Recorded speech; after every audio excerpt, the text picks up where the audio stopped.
वहीं घुसपैठियों के खिलाफ शुभेंदु सरकार मिशन मोड पर काम कर रही है। सत्ता में आते ही फेंसिंग का ऑर्डर दे दिया, लेकिन जैसे ही ग्राउंड पर एक्शन शुरू हुआ वैसे ही बांग्लादेश को मिर्ची लग गई। बांग्लादेश के बॉर्डर पर फेंसिंग हो रही है, तो इसे लेकर कल कूच बिहार में विवाद हुआ था।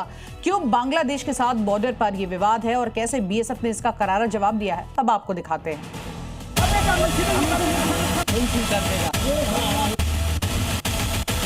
अभी तो टाइम आ गया है बंधु डिपोर्ट करने का। We are ready to hand over 27 kilometer fencing land.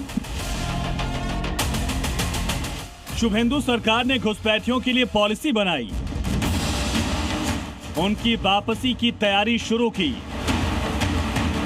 घुसपैठियों का रास्ता रोकने का प्लान शुरू हुआ, तो बांग्लादेश को मिर्ची लग गई। बांग्लादेशी भड़क उठे। पश्चिम बंगाल में शुभेंदु सरकार के बीएसएफ को जमीन दिए जाने के बाद फेंसिंग शुरू हो गई, तो बांग्लादेशी इसका विरोध करने लगे। बांग्लादेश बॉर्डर गार्ड आकर इस पर एतराज जताने लगे। मामला कूच बिहार का है, जहां फेंसिंग की प्रक्रिया के दौरान बांग्लादेशी बॉर्डर गार्ड की तरफ से विरोध जताया गया। बाकायदा बीजीबी आकर बीएसएफ और सरकारी अमीनों को जमीन अधिग्रहण से रोकने लगी, लेकिन उनकी ये कोशिश सफल नहीं हुई और बाधा के बावजूद जमीन अधिग्रहण जारी रहा। दोनों पक्षों के बीच बहस हुई तो भारी तनाव हुआ। खुद बीएसएफ के जवान सीमा पर बंदूक तानकर पोजीशन लिए हुए थे। इसके बाद हालात पर काबू पाया गया। फेंसिंग की प्रक्रिया जारी रही। दरअसल पश्चिम बंगाल और बांग्लादेश तकरीबन 2200 किलोमीटर का बॉर्डर साझा करते हैं। 1644 किलोमीटर यानी तकरीबन 75% बॉर्डर पर तारबंदी हो चुकी है। 569 किलोमीटर लंबे बॉर्डर पर अब भी तारबंदी नहीं हुई। बॉर्डर के जिन हिस्सों पर तारबंदी नहीं है वो पश्चिम बंगाल के 9 जिलों में आते हैं।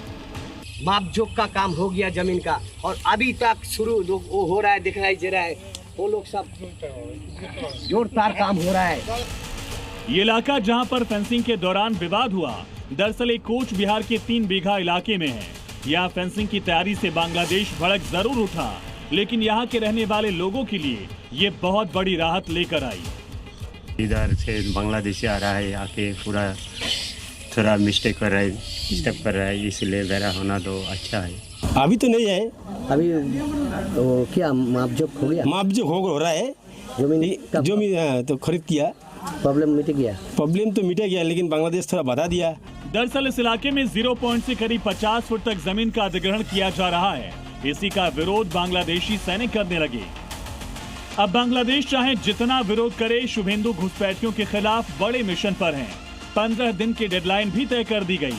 काम शुरू हो चुका है और अब बंगाल से घुसपैठियों का अगले कुछ दिनों में सफाया निश्चित है। प्रद्युत दास, जी मीडिया।